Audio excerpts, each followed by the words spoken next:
ikibazo cyakomeje kuvuka uko ibihe bihaye ibindi ni ukwibaza niba hari aho inteko nkuru rusange ihura n'amategeko y'icyumweru n'ibindi nkayo cyangwa niba hadahari. Kandi nanone impuha z'inzaduka zakomeje gukwirakwizwa kuri murandasi mu myaka myinshi ko papa yahuye na perezida wa Leta Zunze Ubumwe za Amerika, uwahuye na perezida w'inteko nkuru rusange bakaganira ku mategeko mpuzamahanga y'icyumweru n'ibindi byose bijyanye nayo.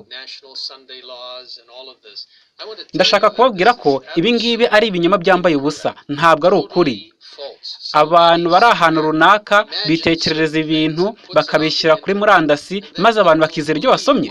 Ndashaka kubashishikariza gusubira ku ijambo ry'Imana no gusubira kuri mwuka w'ubuhanuzi. Nimusome ibice by'agahebuzo biri mu gitabo cy'intambara ikomeye. Mumenye ko amategeko y'icyumweru azaza kandi n'akarengane kazabaho, ariko nta na kimwe muri ibyo biri gutegurwa cyari cyakabaho muri iki gihe. Ntacyo twamenye.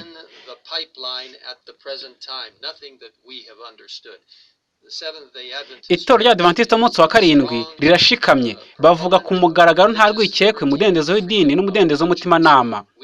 Twizera umudendezo w'idini ku bantu bose, nubwo hari umunsi tuzamburwa umudendezo muri iyi minsi, ariko nimureke dukoresha igihe dufite mu gukwirakwiza ubutumwa bwiza kugeza icyo gihe.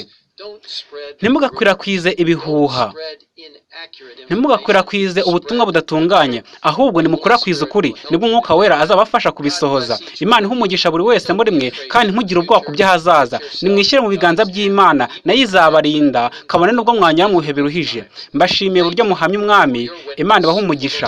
Maranatha.